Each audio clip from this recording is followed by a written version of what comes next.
morning. Welcome to this edition of Morning Cafe. 133 days left into the year. That's because today is August 20th. My name is Freddy Ndimuli. Karibu sana. I'm yours truly, Stanley Nyerungita. Karibu sana. This is Morning Cafe. This particular day, taking a look at what is happening in the country and globally. And we start off with the headlines. Then we'll also be telling you about the weather, the traffic, and what you need to know on State of the Nation. On the front page of the Daily Nation, MP's bribery scandal crisis. Kimeumana. Kimeumana. Leo nakwambia ile moto imewaka. I tell you. Same story on the front page of the Star. MPs rebel as big bribery scandal threatens to sink Parliament. There's also this one. Ruto achokoza nyuki. Nyuki wametokelezea. Log in their eyes, and the Standard has taken a different angle. Wale wasema kumeharibika wanasema mbona nyinyi mnaongea. That's a Standard. It is a similar story on the Star and also on the People Daily. Shows a caricature of executive members of parliament and the legislature as well. Both of them not clean as well. They say, let's take the war to them. And it's in red. You know, this signifies something. I told you black background on the front page means something now. Red. A red headline. Hey, nikubaya. And this is happening for the very first time. Me, I'm excited to see the kind of watu wamekasirika. Yes. Watu wamekasirika vibaya sana. We'll be discussing this and a lot more later. Matters business. KCB opens talks to acquire 40% stake in Ethiopia Bank. I think this is the only paper, but they still found space. Angalia vile watu wamekasirika hapa kwa front page. These are senators. They are very angry at the president and the former prime minister. Yani mpaka committees had to be stalled. Wamekasirika wamesema tutatoa hata speaker. Wewe kwani ufanye kazi? You know, to a point of even telling speaker, summon that president here. Yes, yesterday in the morning, yesterday there was a lack of quorum at some point. Walikuwa wamekasirika wasema hatufanyi kazi. Very exciting days. We'll be discussing this and a lot more with that. And the good thing is that we'll have two members of the National Assembly and one member from the Senate. Danson Mungatana, Senator Tana River, Titus Lote, MP Kachiliba, and Onesmus Ngogoyo, MP Kajiado North. Niko sure atawa amekasirika. Yes. I heard Senator Mungatana speaking in Tana River. Amekasirika sana. Kwanza vile alisketi, the former Prime Minister alisema oversight ya counties inafai kweni ya MCA, sio Senate. Wakasema sasa sisi tutafanya kazi gani? And actually today they have a big task, you know, listening to Kericho governor. Yes. The impeachment, the impeachment case. It's 2.0 because again, he was in Senate, but your case ikachana nayo because of technicality. Now he's back. So watakuwa najiuliza, if at all we are not oversighting the counties, then why should we be listening to this impeachment? Yes. Very interesting times. All right, so those are the local dailies, and these are the people who'll be in studio starting 6:30. Let's take a look at what else is there, especially across the border. Government uses stick carrot on traders. This is the front page of Uganda's Daily Monitor, talking about city traders under the Kampala City Traders Association have rejected Prime Minister Robina Nabanja's call to stop the strike, but agreed to meet her and team again today to find solution to their concerns. The traders are protesting unfair tax regimes and competition by foreign nationals. This isn't the first time, by the way, this is happening. Remember last year, such a headline. It's a very interesting thing. You remember, even in Tanzania, recently the president issued a directive blocking quite a number foreigners from engaging in quite a number of businesses. Now it is in Uganda. The traders now are the ones complaining that foreigners have come in and they're taking most of our jobs. It is the same thing that is happening in Kenya. Tell me. Ukienda kinyozi nani anakunyoa? The hawkers ni wagani. Lakini Kenya nani anashughulika? Who cares really? Yeah. But in Uganda wamezusha sana. That is the front page of Daily Monitor. Still in Uganda, 11 billion Ugandan shillings released for political parties. This money will cater for the 2026 campaigns to be shared by IPOD members. Nilikwambia front page ya New Vision lazima ikuwe reserved half page for President Yoweri Museveni. So pale wanasema President Museveni's portrait unveiled. So, okay. Is it a new portrait or is the same portrait? Okay, probably his portrait for the election campaign has been unveiled. But I think the most interesting story on the front page of this paper is this one. Singer Chameleon's wife files for divorce. I'm sure you know, every Kenyan knows Chameleon. Yes. Yeah. And his wife has now filed for divorce. That story is in the inside pages there. I don't know why it's not there on the front page of this paper. Ni kama hawakupata.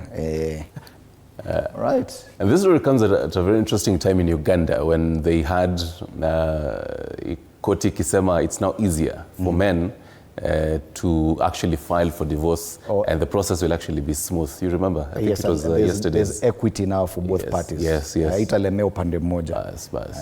So probably your divorce here, or maybe she chose the right time to actually file for divorce. Let's cross over to Tanzania and we start off with Mwananchi kule Bongo. Msajili akoleza sakata la Mpina. Aipa ACT wazalendo saa 30 itolee maelezo mchakato wa uteuzi wake, wajifungia kuweka mambo sawa, kutoa mwongozo wa uchaguzi wa mapema Zanzibar.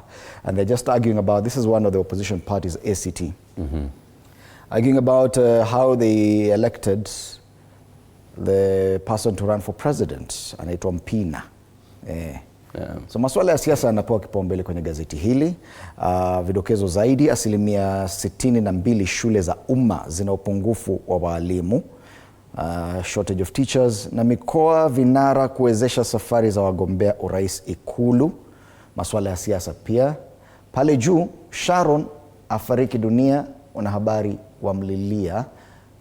Kule Dodoma, kifo cha mwanahabari mwandamizi Sharon Saua kimevuta hisia za wanahabari na wadau wa habari wakimtaja kama mwalimu aliondoka. Gazeti la Mwananchi. Still in Tanzania, cashless economy drive gains traction. Front page of the Citizen.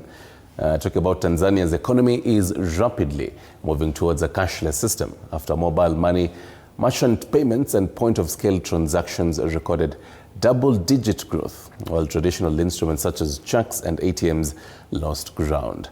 Tanzania is seeking to go fluid when it comes to the money matters, and they obviously reserve space for the elections this particular year, where the votes are ahead of presidential election.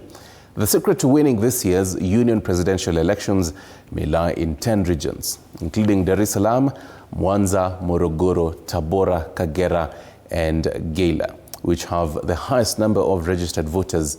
This particular year is a very busy year for Tanzania. Wakishangilia maneno Taifa Stars, wakimalizana tu na Taifa Stars hivi, hoping that they clinch some spot in CHAN year elections. Majirani wetu wanafaa kuwa makini sana. They need to focus. Focus because focus on elections, si CHAN. Hata CHAN tutakuja tutawatandika ukileta mchezo. Sisi hatupendi mchezo. Yes, they also reserve space on matters the elections. Chama cha Mapinduzi defectors gain or gamble for opposition. You know, if at all, I don't know if at all it's possible, but if at all we get to the finals of the CHAN tournament, and we are to play against Tanzania, the good thing is that the finals are being played at the Kasarani. Yes. Wale jirani itabidi mpande basi zote za Tanzania muje huko. Sababu sisi hata mtasikika. Magazeti ya local papers, we'll be back to take a look at the local dailies in a bit, but at exactly 9 minutes past the hour, let's take a look at the weather situation. Kumekuwa na kijibaridi. Yesterday was just as cold as Monday, but it promises it's now warming up slowly. And we start off in Mombasa, where it is 22 degrees Celsius as we speak, but it feels even warmer, 25 degrees. It's a cloudy day, a bit of precipitation there, about 1.5 millimeters, but it will get as high temperatures as high as 27 degrees in Mombasa. So that's comfortable weather, but a bit of rainfall there as well. Let's go to the Rift Valley. In Nakuru specifically, 13 degrees Celsius right now. It's going to be warm into the day, highs of about 23 degrees Celsius, precipitation about 0.2 millimeters. So chances of it raining in Nakuru are very slim. Yes, but at least you can see it's getting warmer. Nakuru was actually cold yesterday. The Lake Victoria region, we take a look at Kisumu, 18 degrees Celsius, which is quite warm. This is the kind of temperature we were experiencing in Nairobi yesterday. The whole day. The whole day, the entire day. That was the highest, 18 degrees. It promises to be a cloudy day in Kisumu as well, highs of 27 degrees, just like in Mombasa. So if you are in Lake Victoria, ama Mombasa, Hakuna mvua. Hakuna mvua, same kind of situation there. What about Nyeri, the Mount Kenya region? Things might be different in Nyeri. It's going to be a cloudy day, highs of 19 degrees Celsius. It's going to be cloudy and then chances of it raining into the afternoon. 2.5 millimeters, so some light showers in Nyeri. So this is the kind of temperature we felt yesterday. Yes. Highs of 19 degrees with a bit of rainfall. Yes. Another warm place is Garissa, 22 degrees. Feels like 25, just like in Mombasa. Mostly cloudy as well, but highs of 32 degrees. This is the warmest across the country that we are going to experience. In terms of rainfall, nothing expected in Garissa today. Nairobi, let's see how, if things are going to be different. This is where single people like us always very keen to see how the... I mean, sister, like you and who? Like me and the viewer watching, yes. Okay. Highs of 22 actually degrees Celsius, so it is going to be a warm day today in relatively Nairobi. Warmer. Yes, relatively warmer comparing to yesterday as well. Precipitation 0.2, so chances of it raining are very slim today, but kana mwavuli tu karibu sana. Ukiangalia ile temperature inakaa ni kama Saturday is also going to be a very cold day. Yes. Yeah. Getting into the weekend actually. Yes, the weekend, Saturday colder, the Sunday a bit warmer, but Thursday, Friday, just like today, getting a little bit warmer in comparison to the last 2 days. Oh yes. So that is exactly the weather situation that we're going to experience in various parts of the country. 12 minutes past 6. Tuangazie maswala ya traffic. Kama kuna joto. Na unajua bado, this is the final week where schools are still out. Oh, so yes. Traffic is not really affected much by school buses and parents taking their children to school. But from next week, kumbuka shule zinafunguliwa. So if at all you want to enjoy morning traffic, you better do so this week. Tuanze na Thika Road, all the way from around Outer Ring, ukishatoka Outer Ring, pale Allsops, getting into, if you're going to CBD, utapatana na traffic jam at the roundabout of Muthaiga after. Kama umetoka pia Kiambu Road, Thika Road, that interchange, itaanza kushikana to just after. As you head into Pangani, but nothing major to worry about. Outer Ring, smooth kama kawaida, Buruburu all the way. Some green lights. Tuangalie wapi kwingine. Nilikuwa nimeona hapa ukiingia town hapa kuna shida kidogo. But this is a bit unusual because Landis Road usually in the morning is green. Ile shida inakuanga ni hapa Railways and Haile Selassie. But you can see the road getting into town opposite the Machakos bus station at Muthurwa is red this morning, meaning that the traffic coming from Jogoo Road and Lusaka Road using Landis Road into town, there's a bit of delay there. I don't know what's happening there. Probably there's an incident. Here hapa ni kawaida. Areas around Marikiti, that roundabout at Landis Road, na hii roundabout hapa Railways pale August 7th Memorial Park. This is kawaida. So Jogoo Road also looking clear all the way from Makadara. Angalie ni Mombasa Road. Outer Ring Road pia iko sawa. Pale further Tasia, nothing out of the ordinary. At the Eastern Bypass is looking good. The entire stretch of Mombasa Road all the way from Cabanas in past Next Gen Mall, past Capital Center into the CBD is green all the way and nothing to worry about. Sasa pengine upande ingine ya town. Pande ya Ngong Road is also looking clear. Kama kawaida pale BC Place, yellow patches, probably some traffic lights that will probably slow you down. Yes, pale juu, nothing major to report for you all the way both Ngong Road pale juu. Looking clear this morning. Nabakisha siku tatu, leo, kesho na Friday enjoy free morning traffic. Yes. As for Monday next week, schools are back. All right, let's take a look at the quote of the day.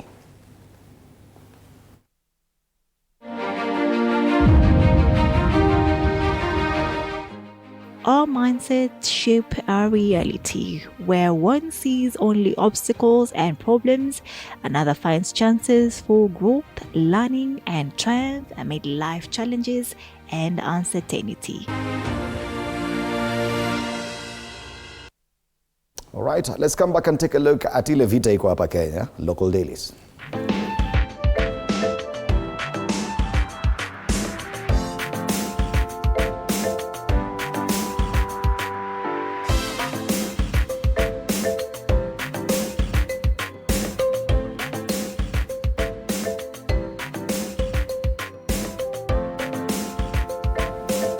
Exactly 6:15. These are the headlines. Log in their eyes. The Standard decides to go after the two gentlemen who decided on one day Walikuja tu wakasema leo ni kuchoma Senate, National Assembly, nyinyi ndio mnafanya hivi.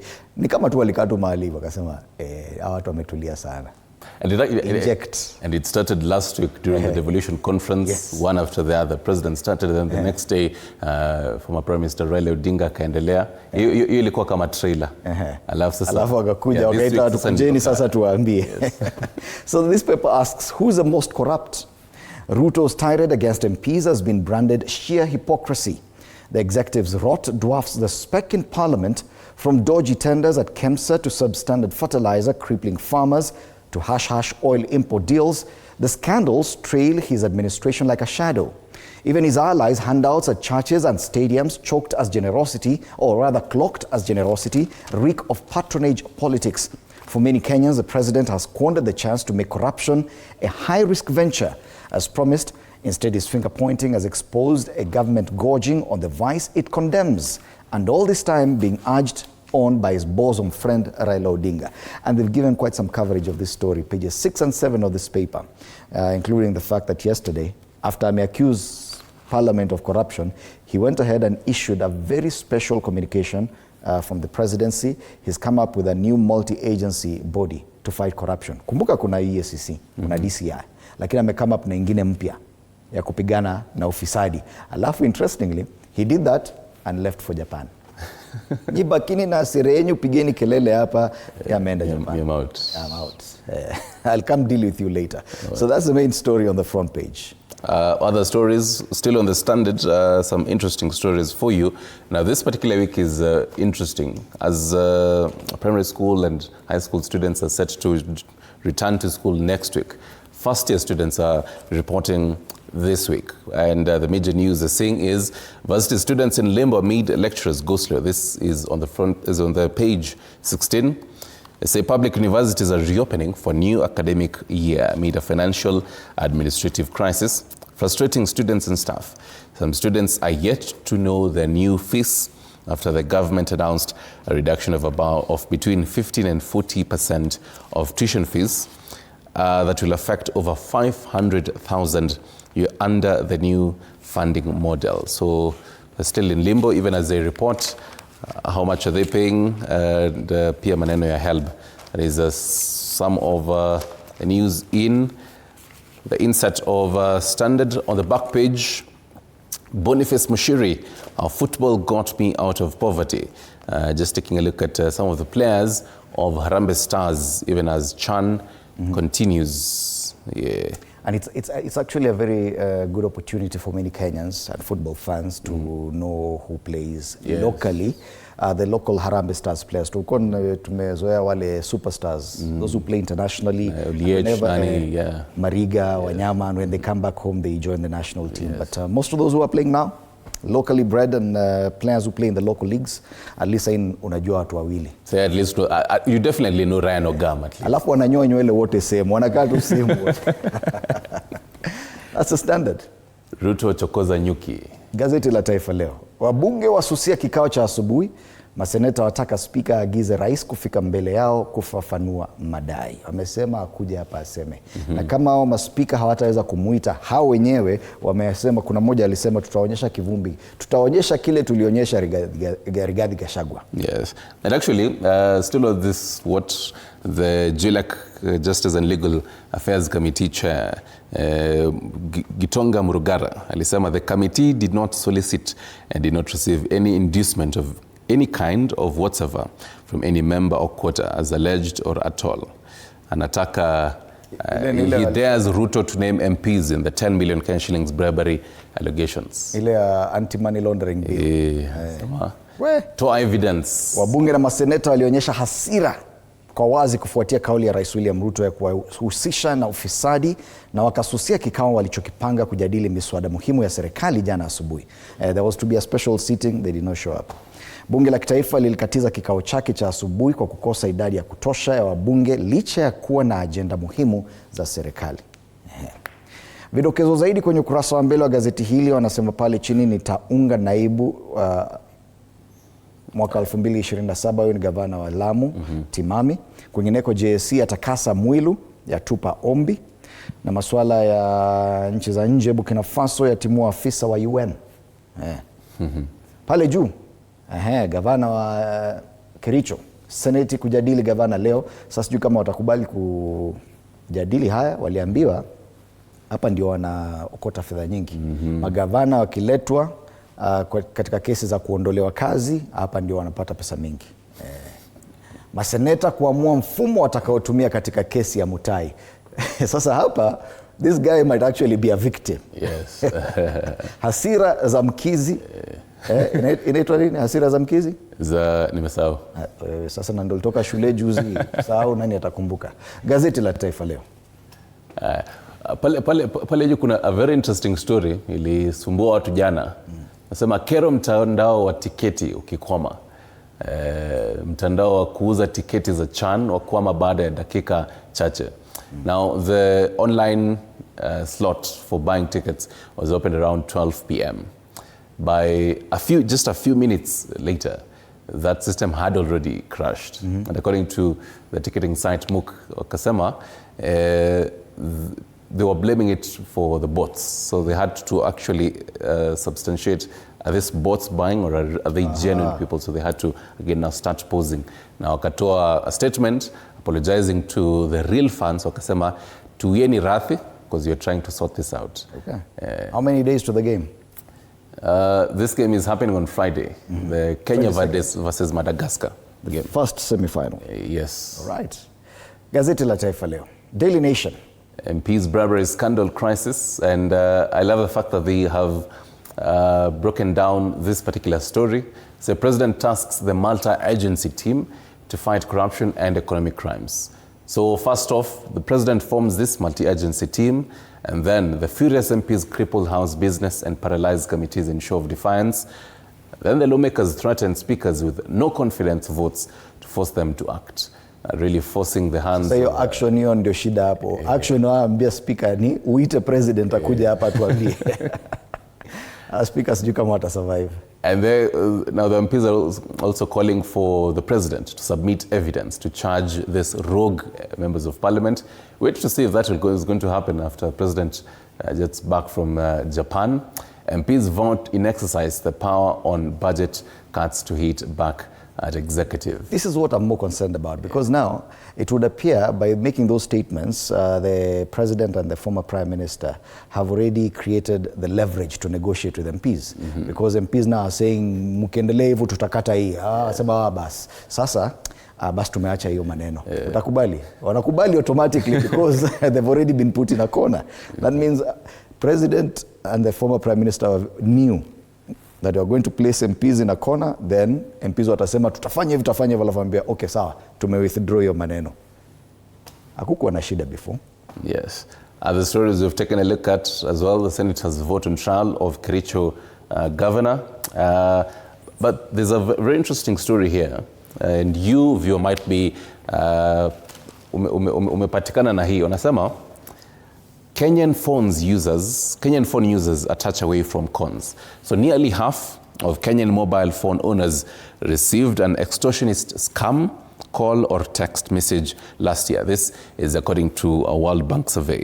Kenya ranks second most targeted in sub-Saharan Africa. More of this is on page 22.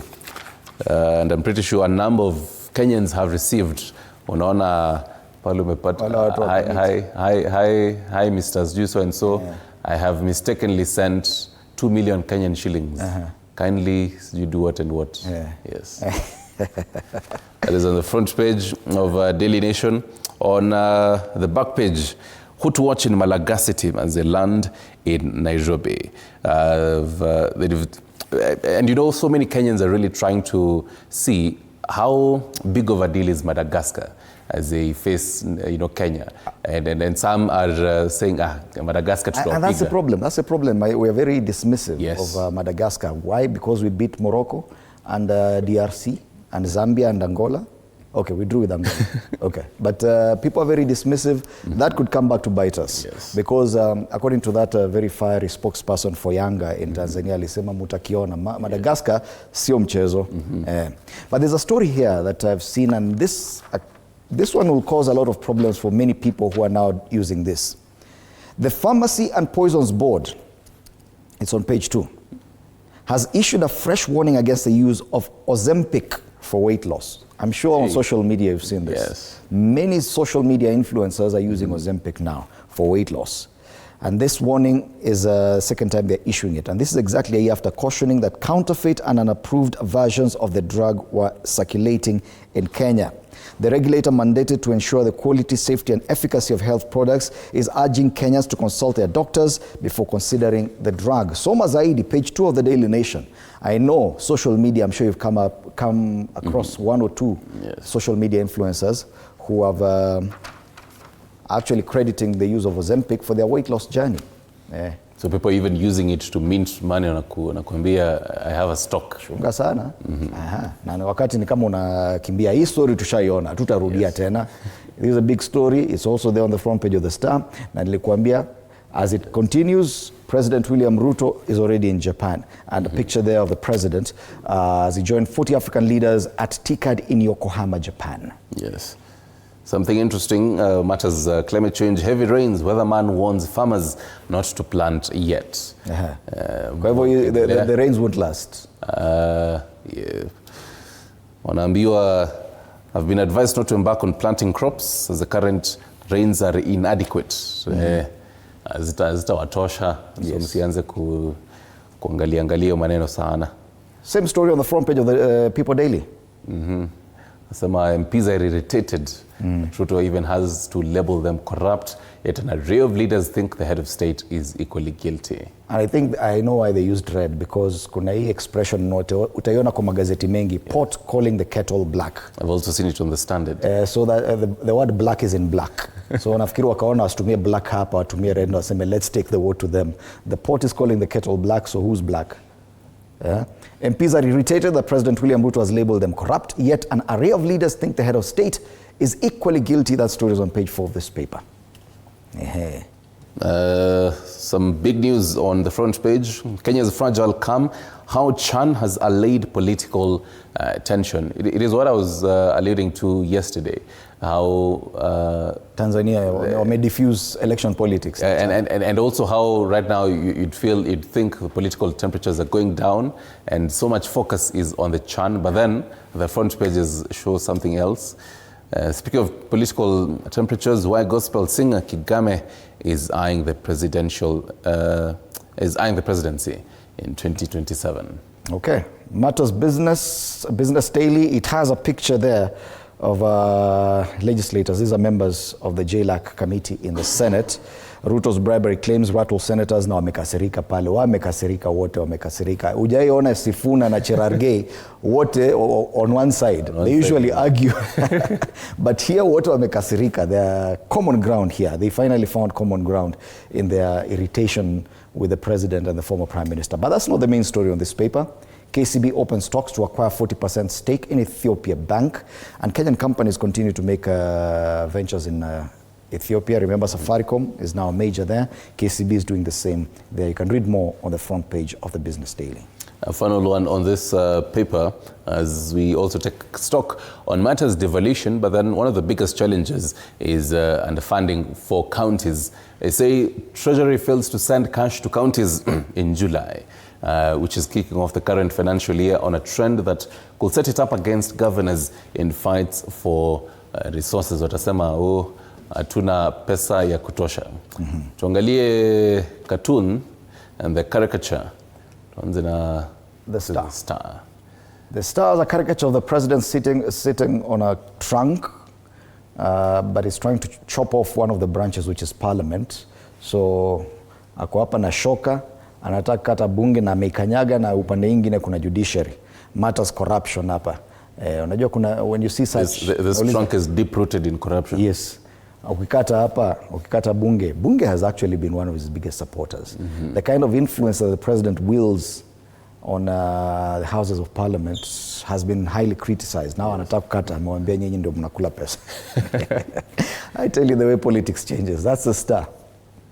This is the Standard, and they talk about the Orange Democratic Movement and how the kind of split that we're seeing, This gentleman moving to the left, to the new alliance, is Babu Owino, holding the O and the D, and Oburu Odinga holding the M, heading to the broad-based government, leading to what we saw on Monday during the ODM as well as Kenya Kwanza kind of alliance and the broad-based government. And some of these notable names, Babu Owino as well as Edwin Sifuna, did not show up for this particular meeting. And I think this cartoonist alludes to the generational cracks within ODM, the younger generation forming a new alliance and the older ones insisting on the broad-based arrangement. People daily stand on stake. There's a lady there using an umbrella, the Shah umbrella, and she's walking underneath a very heavy cloud of hospital bills, a dark cloud, it's raining, and she's trying to use Shah to shield herself, and it's not doing much. Stano naamini hiyo Shah haisaidi, hospital bills utalipa. And yes, there's some, I think it's on the page 2 or 3 of the Standard or the Daily Nation, talking about how patients are suffering. And let me just confirm to you. Yes, page 2 of the Standard, heartbreak for stranded families as state freezes overseas treatment. So yes, the Kamwana agree. Finally, Daily Nation. Daily Nation, Parliament is corrupt, very corrupt. Now this are ODM leader Raila Odinga, President as well as the Parliament, holding hands, that camaraderie and that porch, as they say, yes, the Parliament is very corrupt. But then the irony is that the Parliament is there with them and they're holding hands and putting hands on their shoulders. So this is probably what this cartoonist goes to show in front of the cameras. This is what we want to hear and see. And you see, even the former Prime Minister, while addressing the devolution conference, said that whenever you see the media, who are represented in this cartoon as well, reporting on corruption, they've been bribed. Na vile tu media wamenyamaza, hawajakasirika, sawa tu tutaendelea na kazi. Lakini bunge wamekasirika sana. That's a cartoon on the Daily Nation. Matters corruption, a big discussion. Yes, coming up from around 8 a.m., it's Relationship Wednesdays, taking a look at raising kids in a broken relationship. Either, and you know, right now there's so many of those baby mama, you know, kind of not married. They're probably even, they were married but then divorced, so they're raising their children in 2 separate families. Okay. It's a broken kind of a relationship. But then wanasemanga fahali wawili wakipigana nyasi umia. So in this case, nyasi ni watoto. Jane Gitao, she's a psychologist, and Richard Ziwa Zimbelis, he is a counselor, just helping us understand this particular topic. Give us your contribution as early as now. 22047 is our SMS number. 0793-267-279 is our WhatsApp number. But State of the Nation coming up after this short break. Yes, if you need to contact me while the show is on, remember on X at Fred Indimuli.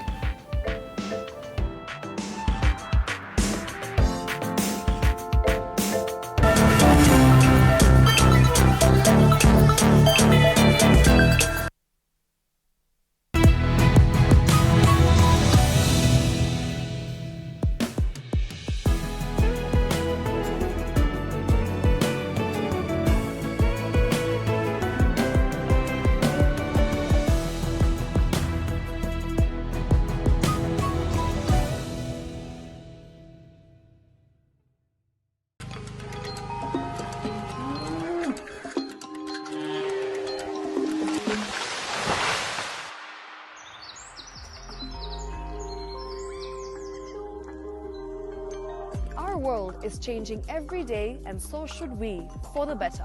Each week, we tackle the big why, the question that should be on everyone's minds. Why isn't this fixed yet? Deforestation, global warming, and the adverse effects of climate change. The future isn't just something that we inherit, it's something that we create. Join us on The Green Fix as we tell the stories of those who refuse to give up.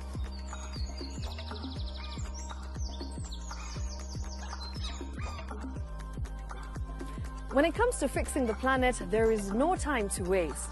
Join me, Shiksha Arora, on Thursdays at 9 p.m. on The Green Fix as we look into the big why. You and I.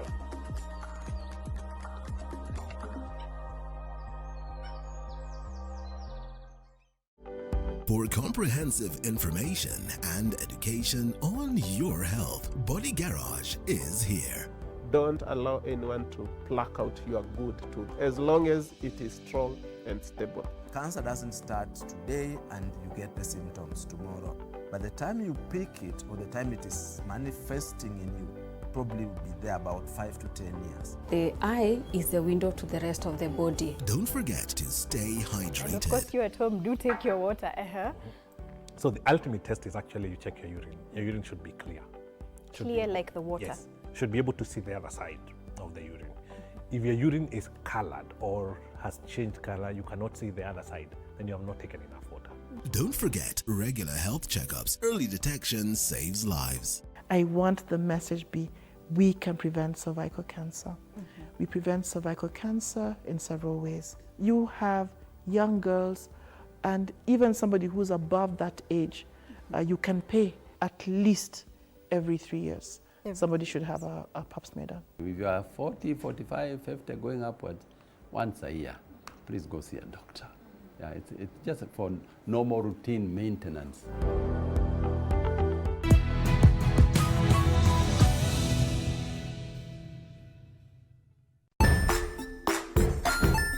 Hey there, friends. Welcome to Kids on the Block, where fun and imagination come alive. We dive into magical world filled with exciting adventures and awesome friends. What position were you in? I was number 2. What position were you? Number 1. He decided to cross the bridge by his house and look for food on the other side. We're going to do half cup of chocolate chips, and the other one, we're going to do half cup of the blueberries. So, grab your imagination hats and get ready to explore with us. Join us every Saturday at 9 a.m. for new friends, amazing stories, and tons of laughter. Jiunge nasi tunapoangazia safari za viongozi bora.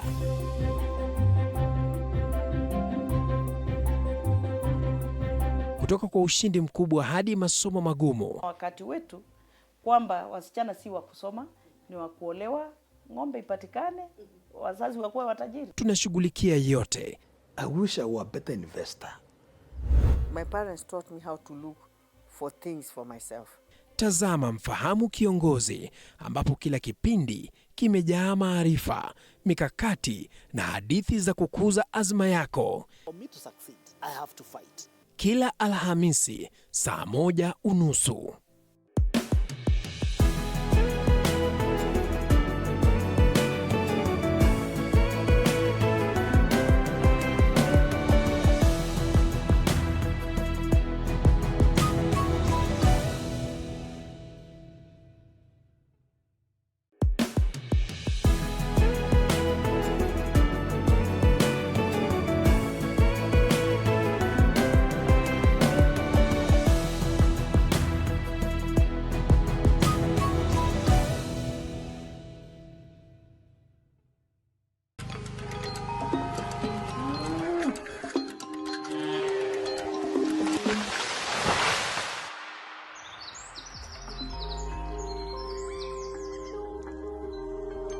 Our world is changing every day, and so should we, for the better. Each week, we tackle the big why, the question that should be on everyone's minds. Why isn't this fixed yet? Deforestation, global warming, and the adverse effects of climate change. The future isn't just something that we inherit, it's something that we create. Join us on The Green Fix as we tell the stories of those who refuse to give up.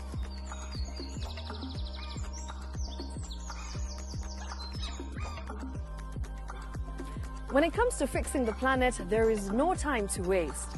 Join me, Shiksha Arora, on Thursdays at 9 p.m. on The Green Fix as we look into the big why. You and I.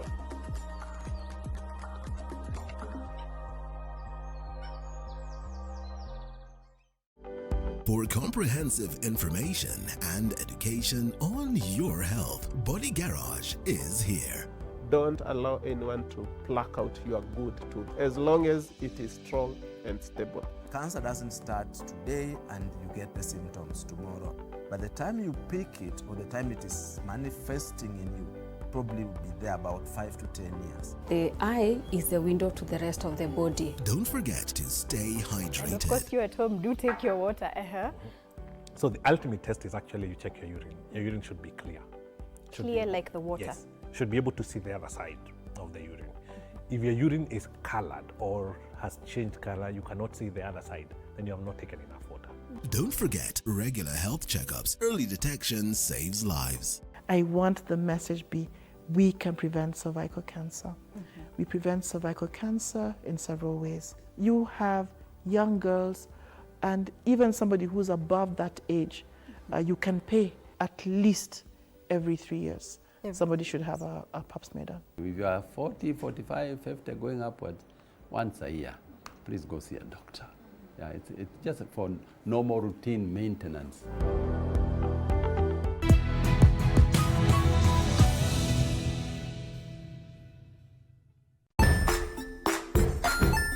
Hey there, friends. Welcome to Kids on the Block, where fun and imagination come alive.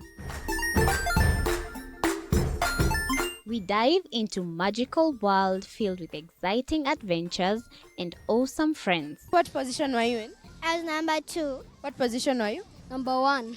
He decided to cross the bridge by his house and look for food on the other side. We're going to do half cup of chocolate chips, and the other one, we're going to do half cup of the blueberries. So, grab your imagination hats and get ready to explore with us. Join us every Saturday at 9 a.m. for new friends, amazing stories, and tons of laughter. Jiunge nasi tunapoangazia safari za viongozi bora.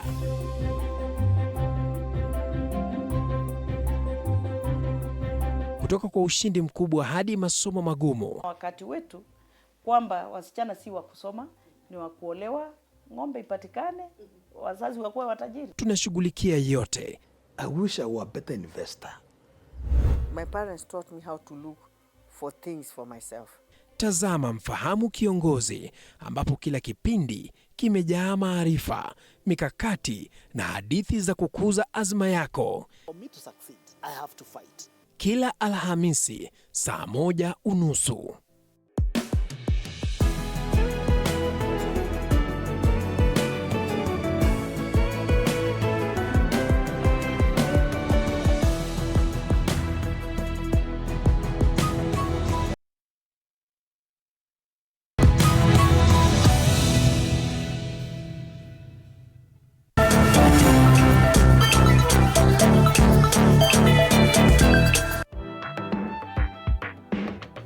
Welcome back. You're watching Morning Cafe. And before we get down to the discussions this morning, a quick look at some of the news updates.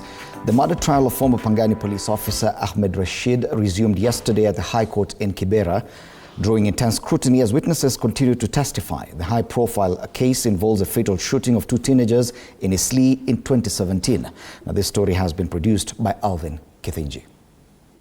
Defense lawyer Dunstan Omari rigorously questioned a key prosecution witness in the murder trial of the former Pankani police officer Ahmed Rashid, Jafeth Mugambi, over inconsistencies in his testimony, particularly his identification of victims using CCTV footage and photographs. Mugambi had earlier identified one of the victims by a yellow t-shirt.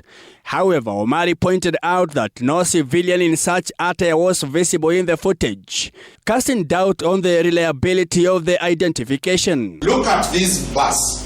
What color is it? It's a mix up of yellow and the red somewhere.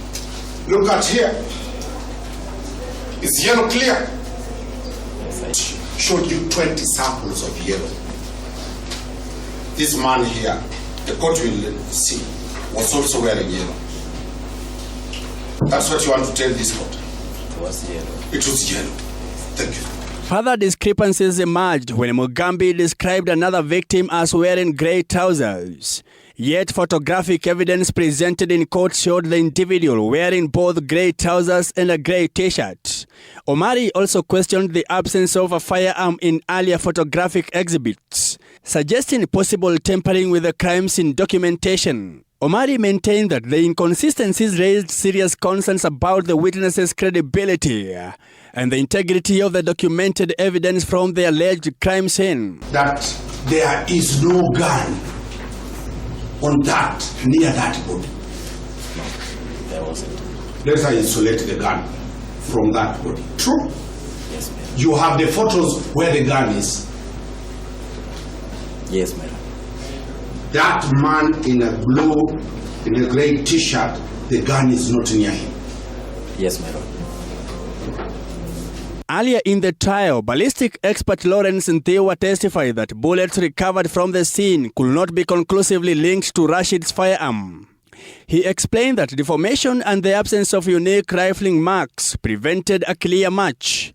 His analysis indicating that multiple weapons were likely used in the incident. Make a light contact, unlike a sharp-edged great service, referred to as the lunge, that will make a substantial contact with the bullet and to be very definite to be able to say this is a land impression. As the trial progresses, growing questions loom over police accountability and the integrity of the evidence, even as the case is set to continue tomorrow. Mike Kagwango, TV47, Nairobi. All right.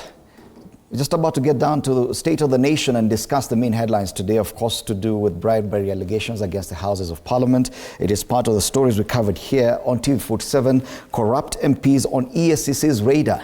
Let's take that story, then we come back and discuss more. The Ethics and Anti-Corruption Commission EACC now says Kenya's watchdogs have turned into robbers in reference to corruption allegations against lawmakers entrusted with managing the country's resources. The undermining factor here is professional ethics, sacrifice for profit. Watchdogs have been turned into robbers.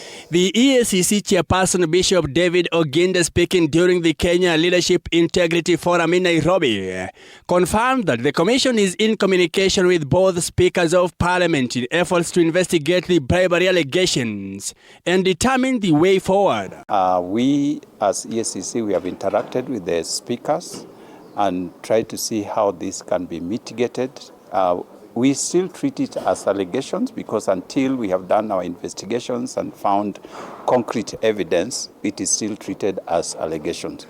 Your Excellency, President William Ruto on Monday stated that he is aware of corrupt dealings within parliamentary committees, where a section of MPs was allegedly compromised with millions of shillings to frustrate critical legislation. Anti-money laundering. Did you get the money? According to EACC, Kenyan leaders have become rulers, allegedly pushing personal interest in parliament, while neglecting the needs of the common mwananchi. We can only say that we are glad that the president has come out strongly on this particular matter, so that those people who may have been hiding behind politics, behind patronage, would then have nowhere to hide. When we go for them. The commission emphasized that leaders must exercise authority with respect, discipline, selflessness and fairness, serving the people, not themselves. Parliament is a privileged space, and therefore we would not just go in there and start our investigation. And that's why the importance of engagement with the leaders of that institution, so that we would know exactly which direction to take. Meanwhile, a new multi-agency team has been formed by President William Ruto to intensify the nation's efforts to combat economic crimes and corruption. The head of state announced Tuesday afternoon that the multi-agency team on war against corruption is expected to create synergy and inter-agency cooperation in the fight against corruption, economic crimes and related offenses. The new team draws membership from the Executive Office of the President, Office of the Attorney General, National Intelligence Service, Ethics and Anti-Corruption Commission, the Office of the Director of Public Prosecutions, Directorate of Criminal Investigations, and Financial Reporting Center. Others include Asset Recovery Agency, Kenya Revenue Authority, Central Bank of Kenya, and the Public Procurement Regulatory Authority. Among other objectives, the multi-agency team will enhance collaboration among agencies, engage other arms of government and the private sector, mobilize resources for the anti-graft campaign, share best practices, and develop effective communication strategies to raise public awareness. The multi-agency team will be chaired by the Executive Office of the President, while the Office of the Attorney General will serve as the Secretariat, providing policy and legal guidance to support its mandate. Mike Kagwango, TV 47, Nairobi. Taken, and then finally the appendix.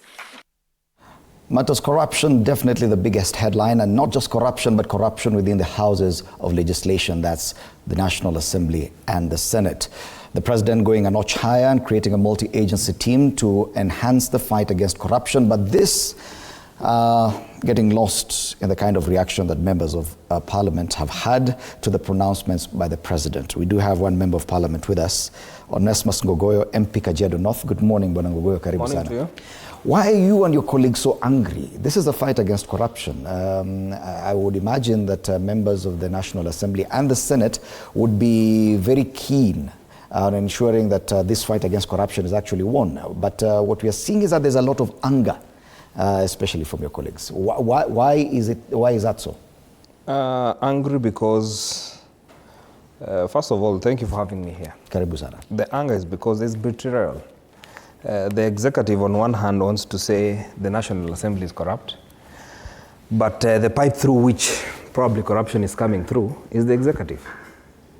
The president mentions that certain laws to go through, there must be money that is given to members of parliament. But who gives them? It is the executive.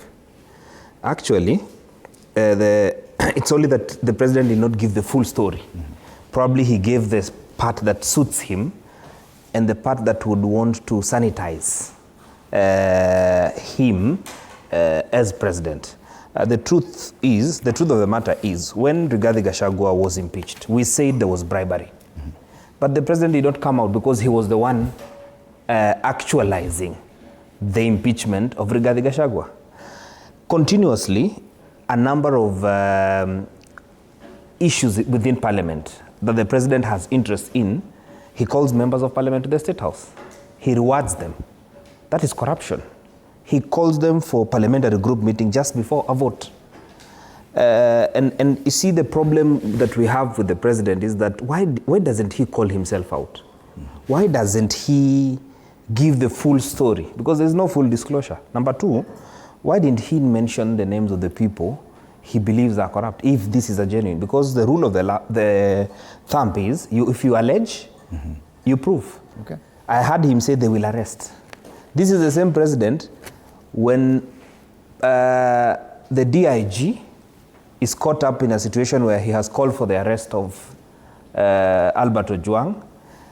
Kenyans say, arrest this individual. He says, we don't have arresting powers. I am not in charge of the police. This is the same president saying, arrest members of parliament. Mm-hmm. So he has the powers to arrest members of parliament at some point. He does not have the power to arrest members of parliament at some point. This is a classical example of a hypocrite. But listening to you, Bwana Ngogoyo, and I was looking probably for a point where you would deny the existence of corruption in Parliament. Are you accepting that, yes, indeed? Yes, there is corruption in Parliament. Yes. The president himself is one of the people we suspect bribes members of Parliament. For instance, during the impeachment, mm-hmm. there was money that went around Parliament, and it was the president himself, not his agencies, the president himself. He coerced members. He induced them. He promised them projects in the name of, once you remove Rigathi Gachagua, this is what will happen. There was money that went through. So it is not that there is no corruption in Parliament, but the one alleging that there is corruption is actually one of the people that are suspected to be piping in money for different reasons or the other. And then number two, you see, Parliament oversights the executive. It so happens that we also make laws, the judiciary will depend on Parliament. The executive, 100% comes for oversight. And he said, when his CSS, his PSS come for oversight, it is at that point that they are asked for money. Meaning, they give out money. That is how the president has come to know. What he calls in his, the consumer of raw intelligence. Does his intelligence have to go to the PG? Okay. Why didn't he report to the DCI? Because I had them tell Rigathi Gachagua, what you are saying about Al-Shabaab, report to the DCI. So, what standard does the president not have that he could also report to the DCI? And most of these are just allegations, but have you, in your tenure as a member of parliament for Kajiado North, witnessed bribery happening within the Houses of Parliament? During the impeachment of Rigathi Gachagua, President William Ruto bribed members of parliament. How did you come to know about that? Because I realized they would live in groups to the State House, live in groups to the State House. They would come back with a different opinion. Some who are saying they will not get into the muddy waters of an impeachment that they don't know where it came from. They would come change their mind. I also have friends in the State House, in Parliament. So even my friend from Kacheliba had told me he will not impeach Rigathi Gachagua. What happened in between, I don't know. Okay. The MP of Kacheliba, now that you've mentioned him, is here. Titus Lote, karibu sana. Thank you, Fred, and good morning. Good morning. Today, all the dailies are talking about the kind of anger that you and your colleagues have exhibited since the pronouncements made by the President on alleged corruption within the Houses of Parliament. And the question this morning is, why are MPs angry? If at all indeed the corruption does exist within the Houses of Parliament, it should be the MPs seeking that this should come out and be countered in a way as representatives of the people. Why this anger? I'm informed, and the papers have quoted the fact that you even boycotted a parliamentary session yesterday to discuss some very serious government proposals. Well, thank you, Fred, and good morning. Good morning, Panangongoyo. Well, in passing, you mentioned me, but I think before I even go into that, let me just say it is palpable yesterday to know that the members of parliament were very angry because of the assertion by the president that parliament in totality is corrupt. Well, I will actually say the anger arose from the fact that parliament is getting up to a shock and a shocking revelation from the president. Personally, I have not had any claim of corruption in parliament. I have not had any bribes. I have not had to intimidate any state officer to get a bribe so that anything can go through. But I think sitting at the level of the president, he must be knowing more than we know about what is happening. But the only unfortunate thing that I had from the president, and I think that is what raised the anger, was it does not cover everybody. It is not corruption for everybody, probably the few that are there. And the reason why yesterday, if you actually follow the proceeding of parliament, parliamentarians were clear and said, if the president was clear to his word, and the president said that there are members that are going to be arrested, let those members be purged out of parliament, so that parliament cannot wholly be, or blanketly be accused. And the reason why... And that statement by the president was very clear, that those people whom he accuses will not just be shamed, but arrested. Why then, therefore, is this anger generally from members of parliament as a group? Because the statement was, and I think the president meant very well, that parliament is. And when we say that, for example, we say Kenya is corrupt, it doesn't mean that everybody in Kenya is corrupt. Or when we say that Africa is poor, it doesn't mean that everybody in Africa is poor. The reason why we are actually angry is because the statement was blanket, and you find when you go out to the constituency or the members of the society, all of us are actually considered corrupt, and yet we are not. And the reason why we're saying, President, please, instead of probably even saying that every parliamentarian is corrupt, can you fish this out? Can you let the public know? Actually, yesterday we actually said it. Can the president mention these people? Can these people get out of parliament and go through the process of law so that the whole entire parliament is not accused of a crime that is not parliamentary? All right. So what next, Bwana Ngogoyo? Because now I can see there's a lot of anger, and houses of parliament have even threatened not to exercise their powers of budget cuts to hit back at the executive. What happens next? Is this the way to go? Allow me to conclude on one issue, and I will agree with the Honorable Lute. The institution is not corrupt, it is individuals within the institution. Mm-hmm. So you cannot say parliament is corrupt. You should say within parliament, there is 1, 2, 3 that I suspect, that I can name, that are corrupt. That is the prudent thing to do. Likewise, when we say, for instance, there are issues in government, we raise the specific issues. There is siphoning of money in the e-citizen, and we mention where it is. It is going to this company. That is the right way to do things, because if you allege anything, prove, single out, let it be known who's committing the crime. Number 2, the president is a hypocrite. Number 1, he's the party leader of the UDA party. He has a disciplinary committee within his party. Majority of the members of parliament in all committees come from his political party. What has he done as the party leader for UDA? Because I would expect, if your members are practicing corruption within parliament, and here you are the consumer of raw intelligence, he should withdraw them from committees. It has happened before. Ababu Namwamba was withdrawn from the Public Accounts Committee by his political party. Kagongo Bowen in the last parliament was withdrawn by his party from a committee. If the president is genuine, he has a disciplinary committee within his political party. So what he should have done first, instead of the hypocrisy of mentioning members of parliament in general, he should have singled out members, even if it is that Public Accounts Committee which he mentioned, that there is a committee. Isn't this, therefore, an opportunity for Parliament to introspect and take a look at what is happening instead of just projecting anger and disapproval at some of the pronouncements by the President? But also, the consumer of raw intelligence must behave more professional and more practical than the talking. Remember, this is somebody who's accused of more of talking than performing. All right. In his many other engagements. And I want to say that the issue of the political party that has the majority in all committees is the UDA party. Then he should also say, well, that members of his political party are corrupt. All right. That is something he should come out very clear. Because Lotte belongs to a political party, not UDA. Mm-hmm.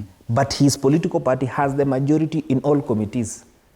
So it is UDA that plays the biggest role in all committees of parliament. All right. And even in the leadership, he should also mention that Kimani Ichung'wah and probably Osoro are not able to handle members of parliament because the members of parliament are too corrupt. Are you saying that the president is not genuine? He's not genuine at all. Lotte, do you agree that the president is not genuine, genuinely trying to fight corruption? We've seen him form even a multi-agency team to pursue the same. But according to Bwana Ngogoyo, this is purely political and nothing to do with fighting corruption. Well, I think I will disagree with Ngogoyo on that fact. The president is genuine. Genuine on the fact that he could mention that there is corruption. Because actually we've seen many head of states, including the former head of state, Uhuru Kenyatta, saying that there is corruption, that we lose 2 billion shillings every day, and he had nothing to do with it. But here, the president is actually facing it and telling Kenyans that parliament is corrupt. The only thing I disagree with the president is when he actually blanketly say parliament is corrupt. We want the president to fish out the corrupt people within parliament so that parliament can be sanitized. So it is genuine to say that there is corruption. That admission by itself shows a sense of genuineness of the president. The second thing is we've actually seen him forming a multi-agency team to be able to fight corruption. This is an initiative that I think is going to work. Because, Fred, like I tell you, when we create all these agencies, the DCI, the EACC, the NCIC, all these agencies, when they work in silos, basically we cannot fight corruption. Mm-hmm. Because, Fred, we know these are other avenues of corruption.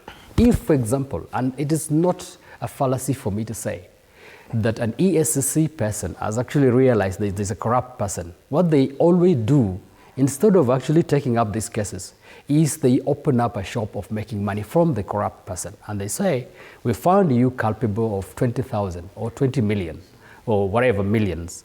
Please, can you give us something so that we can kill this case? And because of that, we've actually not seen EACC having the teeth. We've seen DCI not having the teeth.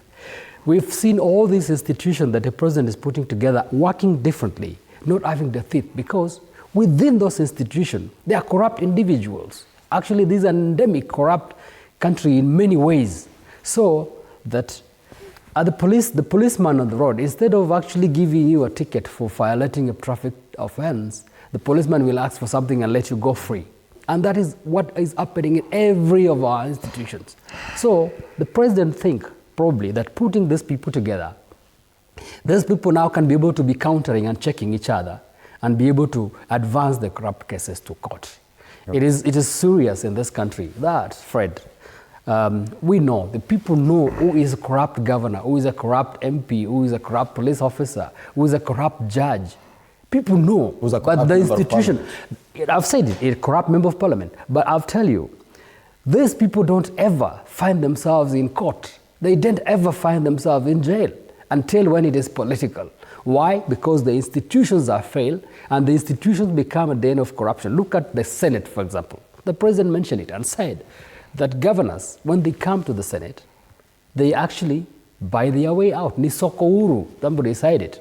It basically means even that is another den of corruption. So instead of us following the law to the letter, we actually let money interferes with the processes. So I think the president is genuine. The president has mentioned it out, albeit the fact that he is blanketed everybody, and the president is actually made a move that has never been made by anybody else to ensure that corruption is being fought by a multi-agency. And the risk is that this whole war against, or the perceived war against corruption could be lost, given the kind of push and pull and the exchanges we're seeing between members of parliament and the executive. We'll continue with this conversation after the break. You're watching Morning Cafe.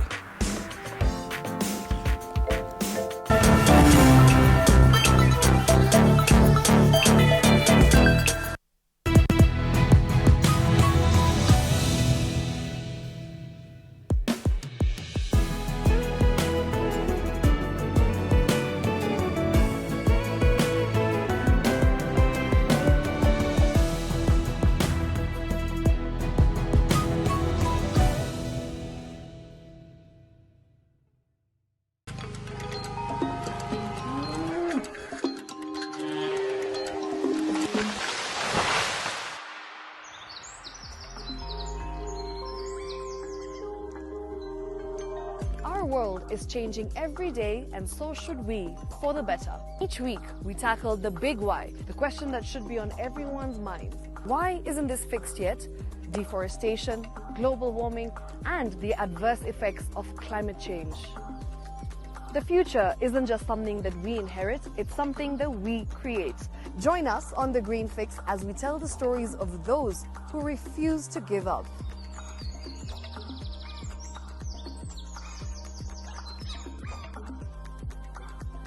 When it comes to fixing the planet, there is no time to waste. Join me, Shiksha Arora, on Thursdays at 9 p.m. on The Green Fix as we look into the big why, you and I.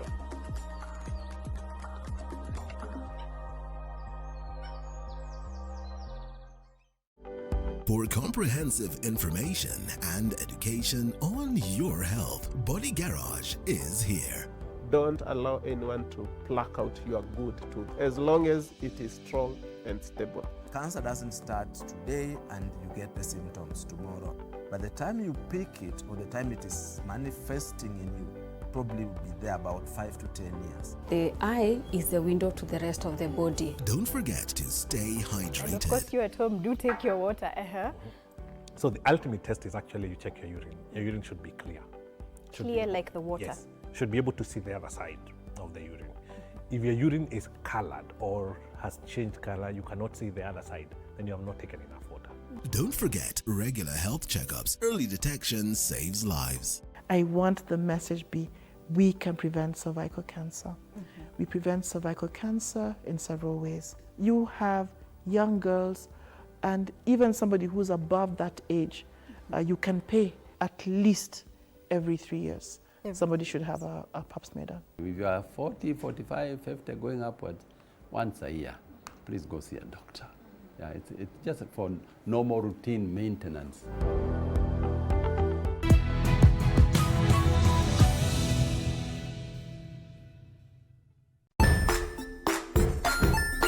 Hey there, friends. Welcome to Kids on the Block, where fun and imagination come alive.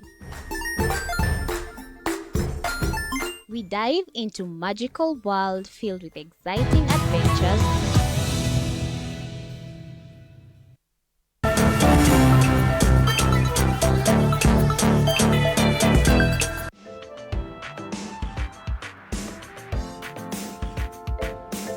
All right, welcome back. You're watching Morning Cafe on TV 47. We continue the State of the Nation. My name is Fred Indimuli. I'm still in studio with members of the National Assembly, Onesmus Ngogoyo and Titus Lote, MPs representing Kajiado North and Kachiliba constituencies, respectively.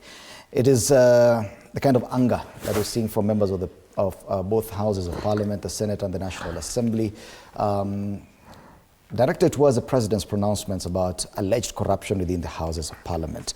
And we're asking now what happens next and who's going to carry this burden. Now the President has already, the ball is in your courts, Bwana Ngogoyo, that yes, there's corruption in Parliament. Yes, we've seen a lot of anger, but what happens next?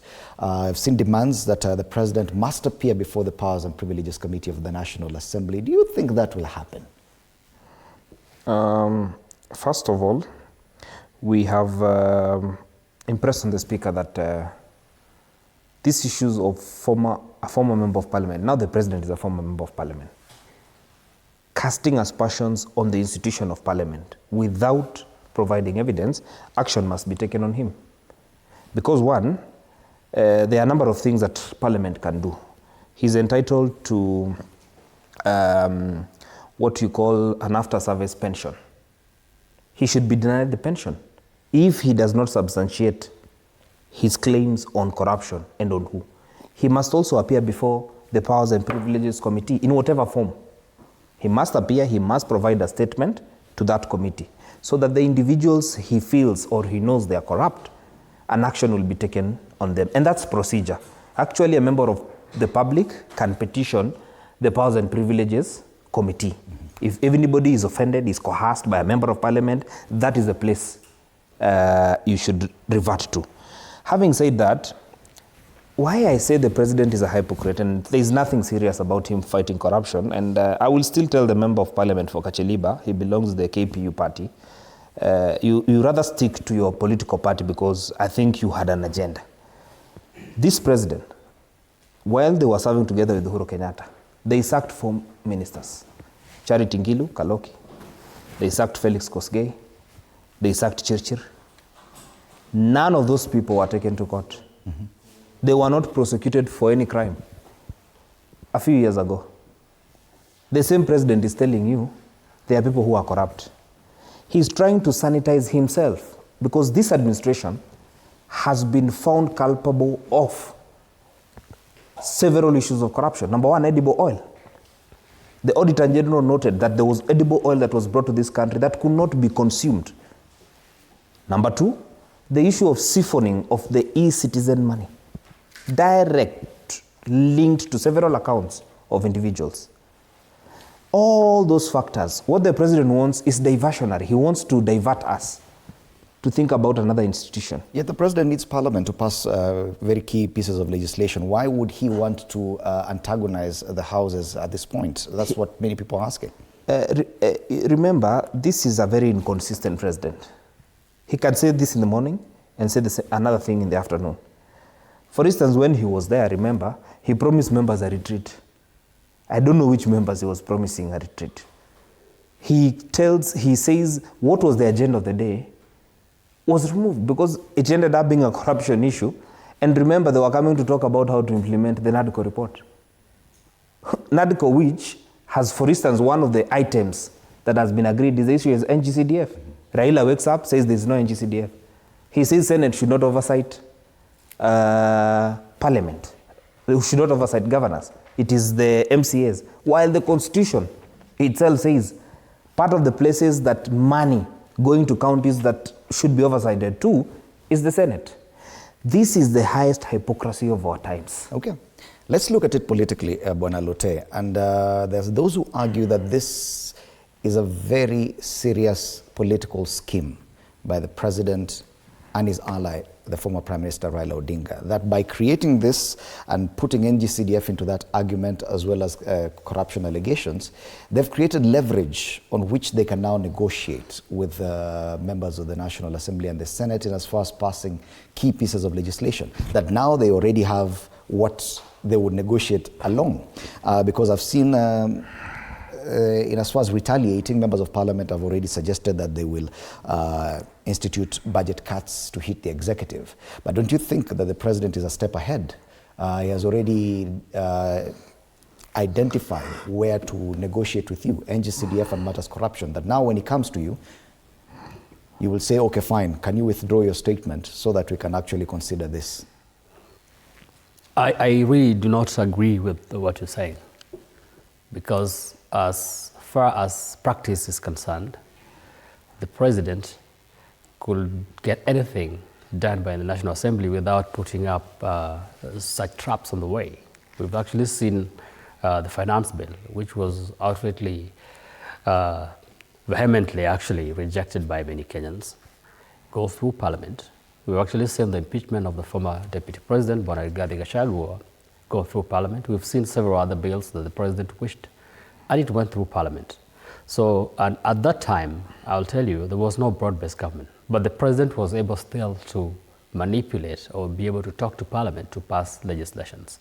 So for me, it will be wrong for us to say that now the President has realized that Parliament cannot be able to do one or two things, so he needs to set up a trap and put up a point of negotiation like the CDF and the rest so that bills can go through.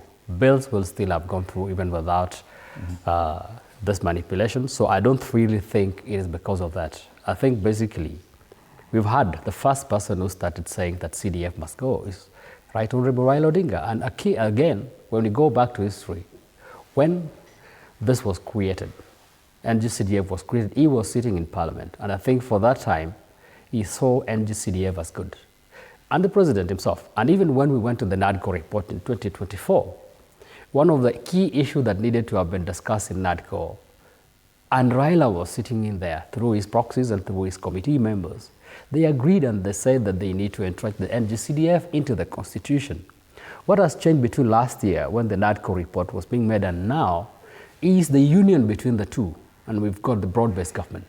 And probably with that, things might have changed. I do not really think that it is the state of affairs that has actually necessitated for this. Why do you think the synchrony comes from? The former Prime Minister and the President are now in unison, synchronized in their assault against the Houses of Parliament. They work together and now they decide, okay, fine, fire now. Well, I personally think individually, if you listen to Raila, he's a proponent of devolution. And NGCDF was part of devolution before the real devolution, so that at least we could see resources go to this country equitably shared at that time. Because then, Raila was out of government. All this time he's been out of government. And actually, I think what necessitated the introduction of NGCDF was the fact that the people, the mandarins that sat in treasury, the mandarins that sat in ministries to apportion resources to the country, apportion resources to the places where they are coming from. And the reason why we find several parts of this country, most particularly the Central Kenya, is more developed than any other place because the people from Central Kenya, the mountain region, so to say, were the ones that actually control most part of the government. And so most of the resources will go to where they're coming from. Kachaliba, for example, where I come from, before devolution and before even the NGCDF, there's no much project that came from the national government because we were the periphery of development. So Raila then, because he was not controlling government, was a proponent of can we share resources through the constituencies, and it worked. And now, the fact that he's probably now with his brother William Ruto now controlling government, they don't really see the reason why resources can be shared equitably like it used to be shared, because probably for them, they believe that they can equally share resources. And I agree. Raila, for example, is a good person in terms of sharing resources. I've actually seen him, including how he apportioned positions. He gives positions at least to some bit of nationhood is in him. And I think with also William Ruto. So at the point where we are actually seeing this happening, I think it is because the two believe that they can equitably share resources without the need of having it go through the constituencies. It's the need to, in synchrony, and antagonize both houses of parliament with a synchronized assault on both houses, and in a single day, probably in the last 1 week or so. And politically looking at it, Bwana Ngogoyo, the president already had control, and together with Raila Odinga, the two major parties in parliament, they already have control of houses of parliament. Why do you think, what political dividend do you think they stand to gain from this assault on the houses of parliament? This is just totally, it's a totalitarian idea where you want everybody in submission. Remember, the coming in of Raila and holding hands together with William Ruto, they say it is for the, in quotes, the interest of the country. But I can tell you, it's not for the interest of the country. It's their survival. They want to determine the next government. That would be their intention if it was in their power. Unfortunately, it is Kenyans who will decide where to steer this country to in terms of leadership and in terms of even policies going forward. Why antagonizing members of parliament? It is not their interest for members of, even those ones in their political parties. It is not in their interest that Raila wants all his MPs to come back. Some of them have defied him. Karoli Omondi has stood out. From he was elected, he has stood out on a number of issues on a different page with his members. Even his leadership, they have said no to the issue of NG-CDF, because why serve with CDF for 10 years as a member of parliament? Now, because you are not a member of parliament, you are the opposition leader, you think that NG-CDF is not a good thing. And while 210 constituencies, when you were elected, got a fair share of development, courtesy of CDF, this is the attitude that we must say no to. That when the two of you agree on anything, the whole of Kenya should say yes. No. Democracy is not going the way two leaders want. Because if they were genuine enough on any of these issues, why can't they take it to the people? Because at the end of the day, the end beneficiary of any resource is the people. Number two, do you think members of parliament at this point are independent? No. Actually, what Koimbori said and what William Ruto is saying is no different. They're actually on the same page. What they're arguing is the amount. So you all agree that this one is 10 million, this one is 2 million. I'm saying the two of them are agreeing. The only problem we have, actually I took a lot of offense with my speaker on why he forced Koimbori to apologize to the House and not William Ruto. He should have made a statement on behalf of Parliament. Right. If he also means well, you told the member of Parliament to apologize because he cannot substantiate. Likewise, he should write a letter to the President, protest on behalf of the institution, because even the President actually said the institution of Parliament, including the Speaker himself. Do you think the President and the former Prime Minister anticipated this kind of fallout? They never saw it coming, because you see they had even prepared lunch. The lunch was not taken by members of parliament. It's unfortunate. My people from Bulbul came there.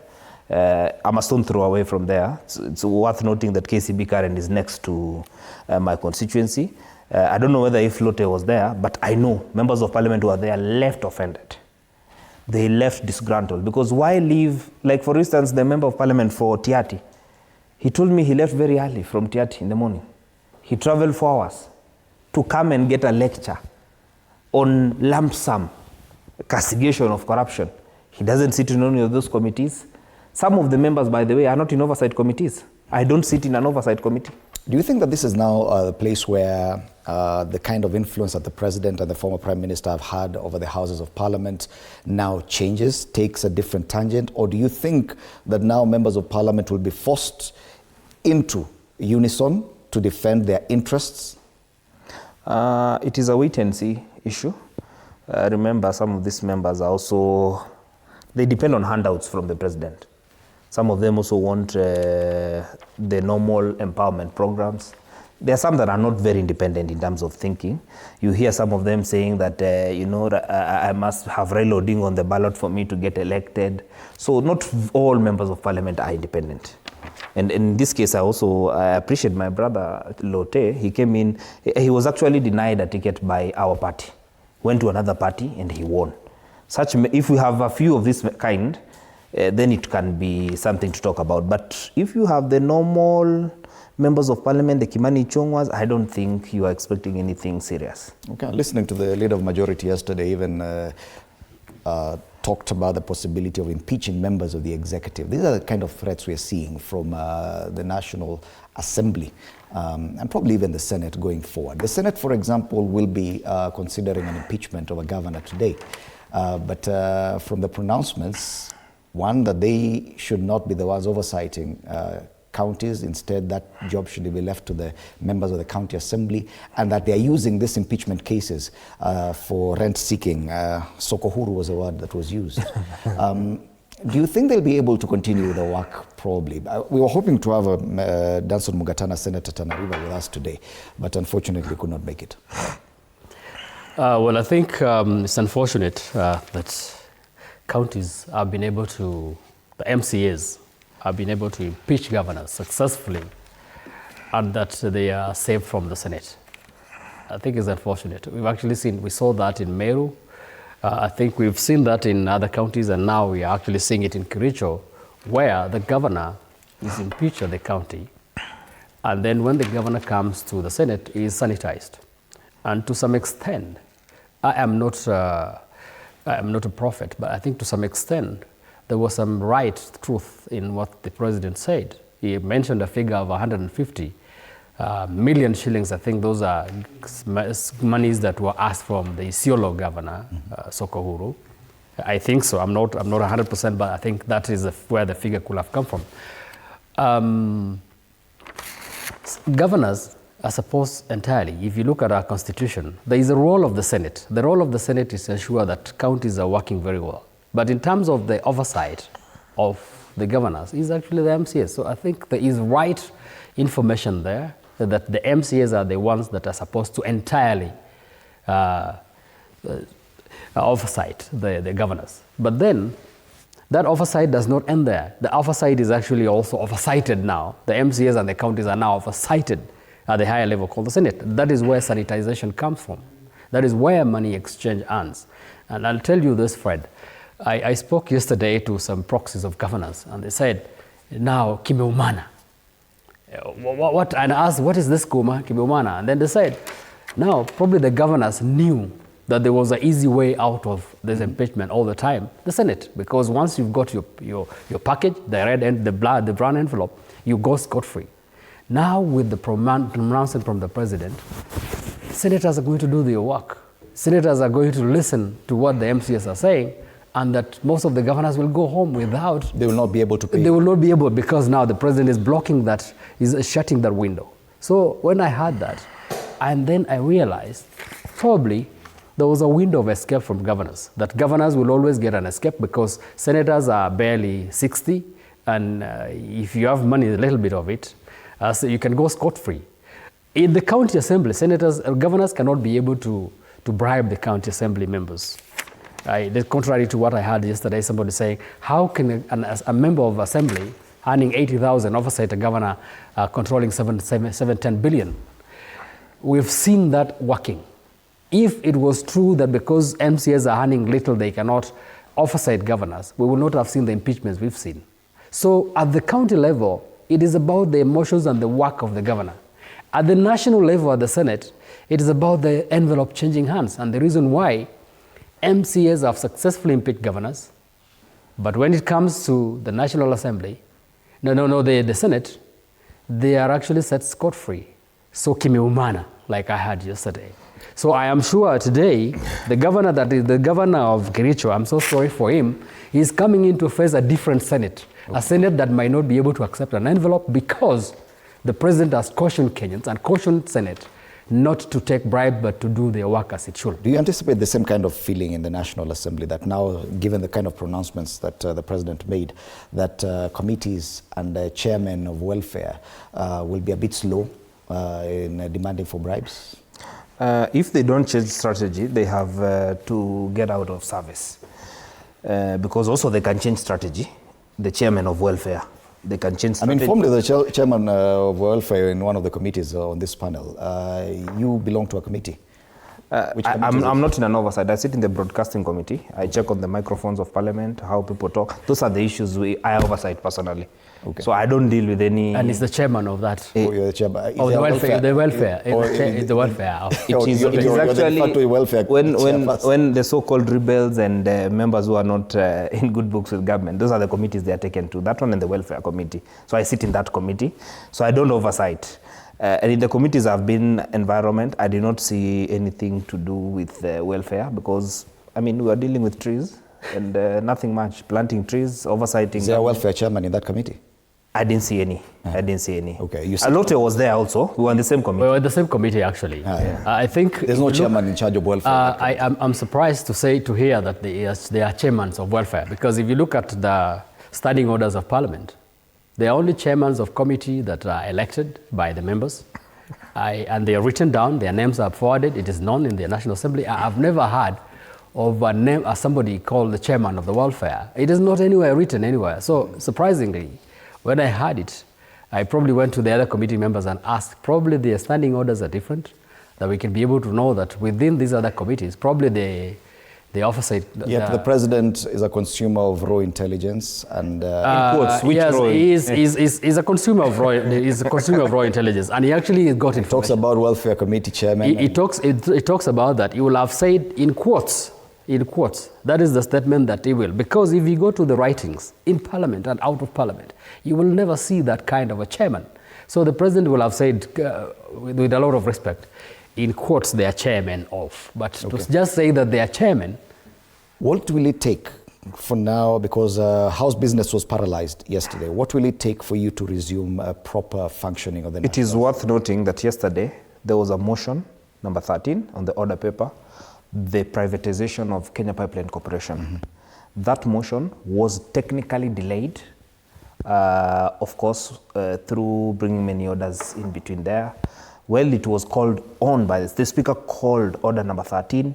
Later, after the majority leader went to him, he called on order number 7, which showed there was a direct conflict to make sure that it doesn't appear in the floor. Members are ready to reject the issue of the Kenya Pipeline privatization. Courtesy of what because members do not want to be told that they took money so that privatization goes through in the interest of the executive. Mm-hmm. I saw the majority leader very perturbed. I saw Junet Mohammed. They looked like people who are conflicted in the issue because they were almost crying. I have never seen them under such pressure. And until the motion was only moved, seconded, and the House went to a closure. The beauty is nothing can happen until we are back after the recess. But I can tell you, it is not, Parliament has, a number of members have realized that the executive is taking advantage of members when they need them. And the president for I think the third time, because those ones who impeached Gachagua, passed a number of legislations in the name of helping the executive are the same people who are being told they're corrupt. Mm-hmm. While some of them innocently have worked all night, not knowing, and probably some few have benefited, like it has been said. And in my estimation is that we are going into a very nice ride in the next few days in Parliament. It will be a very interesting ride. So no government legislation will see the light of day in Parliament the next few days? I would not predict that, but I can tell that it will not be what the executive might want. It will not be what William Ruto thinks he wants. Yet the parliamentary group meeting was called not just to castigate members of the National Assembly and the Senate, but it was called to ensure that at least ODM and UDA have their ducks in a row, plus every other person that supports the broad-based arrangement. Lote, you're part of those who support that kind of arrangement. Are we saying that meeting ended up by default affecting the main agenda, which was to rally support across both houses? The meeting that was at the broad-based. Yes. Did you attend? Did I get you right? Did you attend? I did attend that meeting. The meeting was intended probably to marshal support from both parties to ensure that pieces of legislation coming from government, at least the support from both UDA, ODM, and those who support the broad-based arrangement. Did it work that way? Well, I don't think the meeting was intended for that, to marshal support, because in terms of marshalling support, already these two houses, these two members of the coalition, the ODM, that from the Azimio coalition and the Kenya Kwanza are already working together. We've actually seen them passing legislation, pieces of legislation in Parliament together. So it wasn't about marshalling that support. That support was already given on the basis that these two principals have already signed contracts to work together. The thing is, the meeting was supposed to now formally introduce the members to each other, so that even within Parliament, they will not just assume that they're supposed to be working on passing legislations together, but they will know that they are formally being introduced to work together. That was the purpose of the meeting. So it didn't work, because what then became the antidote, or the thing that worked against the meeting, was the mentioning of the NGCDF, removal of the NGCDF to counties, removal of the RMLF that was going to the constituencies, and now the point of pointing out that corruption is rife in Parliament. That is the undoing. And if you actually sat in that meeting, you'll hear that the tension was very high between the two houses. No, not the two houses, but the two arms of government. The broad-based executive, which includes Raila Odinga, and the National Assembly, including the Senate. Once immediately they started saying the Senate and the National Assembly is corrupt, everything went awry. And I think even the principals noted the kind of shouting. I did not expect the decorum that I saw in there to be played in a place where the president and the presidency sits. I expected calm. Some of the dailies even mentioned that there were shouts of one term in that meeting. Did you well, I don't want to actually operate on... They were actually there. No, I do not want to operate on that, because I sat in the meeting. The people from the dailies were standing probably outside the tent, so I will be the one that will say it. Okay. I did not hear that, and I don't think... I think the dailies sometimes also are sensational. They want to ensure that everything is actually blown out of proportion. There was nothing out of proportion. There was only palpable hunger on the basis that... Is this the beginning of the end of this unholy union between the executive and the House of Parliament? Well, I don't think this is the first one, Fred. We've actually seen this before. And that's why yesterday when we were debating, somebody called Mheshimiwa Millie Odhiambo, said and reminded the nation and also reminded the executive and said, if you think that playing with the legislature is simple, ask Uhuru Kenyatta. It basically mentioned and points to the fact that... Yes. Because my question was... These issues have been there before, so we cannot say... President William Ruto has enjoyed a much higher level of control over both houses of Parliament in his 3 years as president. 3 year. Are we saying that this marks the end of that unholy union, where a lot of criticism has been directed towards the houses of legislation, that you've given in too much to the executive? No, Fred, I'll say what Millie Odhiambo actually mentioned, because Millie Odhiambo was bringing us to history of the last 12th Parliament, which says that Uhuru Kenyatta then parted ways with Parliament and he suffered the consequences. But unfortunately, Uhuru Kenyatta is not William Ruto. William Ruto's ball game is different, and I think William Ruto now understands that he has touched a wrong button, and he will not sleep like Uhuru Kenyatta did. He will not assume that Parliament will not act. He has actually seen yesterday that Parliament was, they just decided all the bills that come from executive will be cut. And I think William Ruto knows how to play this game. He's been in this game for quite a while. I don't think that is the end. What is going to happen is that we're just taking a corner, and we're going to straighten things out. I believe the president will still have that kind of influence. I think the president will still have the influence. The president will call members, and I'll tell you, call me to the studio probably 4 or 5 months after, and I'll tell you, the president will have straightened it out. Okay. If there's a person that learns, he will learn very quickly and knows that this was not the right button. He will touch the right buttons and everything will flow. For MPs who are not allied to the president, probably this was a moment where you relish and you finally discover that your colleagues can actually oppose the head of state. Do you agree with him that it's only a matter of time and President William Ruto will still get these people under his wing? Over this issue, I have tried to be very objective and non-political because, you see, an attack on an institution, it's dangerous. At one point, it was almost impossible to say anything in Parliament against the president. It took the standing orders, it took people, several, to craft something around the standing orders that would allow you to be privileged. so that anything you say within Parliament, you cannot be prosecuted for it. It was not like so in the 80s. It came in around the 90s when because the standing orders came in the 90s, and those standing orders now provided the privileges that we have today. So an attack on an institution is not good. When you single out individuals, that is okay. But also we have a problem when the Speaker does not write to the President to tell him that that is not how Parliament is. This will be the first time. And I remember Francis Ole Kaparo. One time members were reported sleeping in Parliament. They looked restless.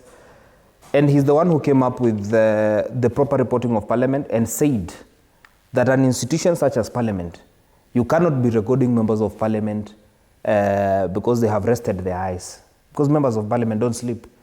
And I want to say that in quotes, the Speaker then stood for the institution. The Speaker now has to stand for the institution called Parliament. And as I conclude, in my own assessment, if this is about corruption, corruption cannot be about just the institution of Parliament. The President must talk about corruption in the executive, people perpetrating corruption either through the executive to Parliament, judiciary. He must talk about corruption across board. All right. And even he should go further. For instance, in Ministry of Education, he knows of schools that have been credited with money in their accounts that do not exist. The President is a consumer of raw intelligence. He should bring out all those issues. If he singles out the institution of Parliament, there could be something sinister. Because he would want to negotiate with Parliament, for me to do 1, 2, 3, you have also to do this. And that is unacceptable. Do you think the Speaker, especially of the National Assembly, is in a position to call out the President or even try, even an attempt to defend the institution of Parliament? He, at the weekend, was out there declaring his support for President William Ruto come 2027. Do you think he's in a good position? Yesterday, one of the dailies described him and his colleague in the Senate as the worst speakers. He's too, I don't know. I see him on weekends talking about government policy. He's the only speaker I've ever seen talking about government issues. He will tell you Shah is working. And this is an arbiter. This is somebody who sits in between. He should not talk. He's somebody who should stand for Parliament. Actually, he has a very good job. His job is to oversee the running and talking of government issues within Parliament. And it's actually the saying of the National Assembly is for the welfare of society. For him, it should be for the welfare. But nonetheless, you see him talking about government. I see him with Farouk Kibet. I don't know whether he has that ability, but I am expecting, and we have told him, that we're expecting him before the end of the week to communicate the stand of Parliament to the President, because it is in his position to do so. Okay. And if the President has an issue under the standing orders, he should have written to him. There is even a specific standing order. I don't remember if it's standing order 42. He should write to Parliament if he has an issue on corruption. Okay. Yes, and on any matter that the President wants, he has a way of communicating direct to the Speaker on his concerns. Okay. Yeah. Lote, do you think the speakers will actually do this? There have been demands, and furious MPs have threatened the speakers with votes of no confidence if they don't do it. Do you think they will do it? The speakers don't have their own powers. The speakers act on the powers bestowed to them, because again, the speakers are elected by the members. So if the member so demands that they actually call the executive to committees, the Privileged Powers and Privileges Committee, or even to the House, the speakers have got no authority but to do that. The only thing that I doubt is the threats from the members who are actually threatening the speakers that if you do not do it, we're going to impeach you. We've actually seen this before. Speakers are threatened, but no action takes place after. So for me, the speakers have got no powers but to do that. They can just write a plain letter that the National Assembly has called for your participation. That does not mean it's the Speaker that is calling for the executive. The Speaker is only conveying the information from the not from the executive, from the legislature. The speakers will only be conveying information from the legislature to the executive. Okay. And at the back of the room, they could be telling them, please, it is not us, it is them. that is something that is palpable, because we know probably the political stance. The only part I continuously will doubt is the impeachment of the speakers if they don't do it. I don't think that will happen in this country. But nobody has talked about impeaching the speaker. We're just telling there were threats. There were threats. Votes of no confidence tantamount to impeachment. Yes. Oh, okay. Yeah, there were those threats. And I'm looking at comments here on Facebook, on our Facebook page. Arap Moi says, Ruto wants to divert our attention from receiving Rigathi Gachagua on Friday. Yes, Rigathi Gachagua is coming back on Thursday this week, and we'll be discussing that in a short while. Rotich Hillary says Ruto knows very well that you're corrupt because you accepted bribe to remove Gachagua out of office. Yes, and everyone seems to be dragging the name Rigathi Gachagua back into the conversation. Probably something to talk about as well. Rigathi Gachagua is back this week. Yes, the king is coming tomorrow. You refer to him as the king? Yes. Who's king? The king. King of? Of course, the king of Kenyan politics.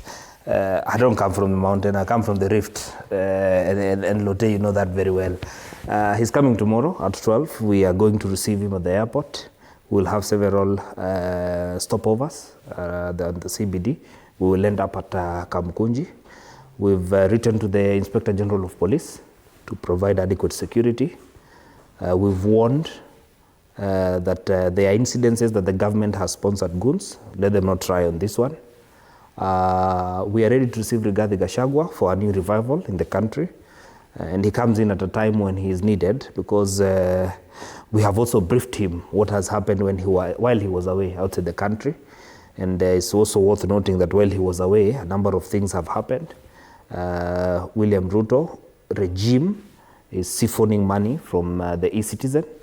We've briefed him properly, so he will be addressing the nation on a number of issues. He's one of those who has claimed to be a victim of this bribery and corruption in the National Assembly as well. Do you think that this is a good time for him to take up this discussion? Of course, while he was away, he has been vindicated.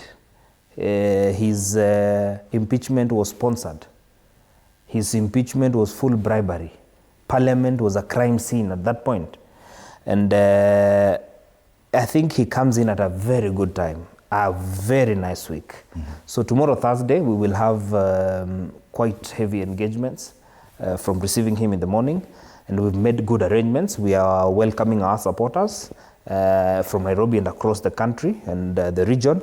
We've done well in our mobilization. We'll have, of course, our people come to receive, and we only have one intention in Nairobi: to receive Rigathi Gachagua, our king, take him to the CBD and Kamkunji.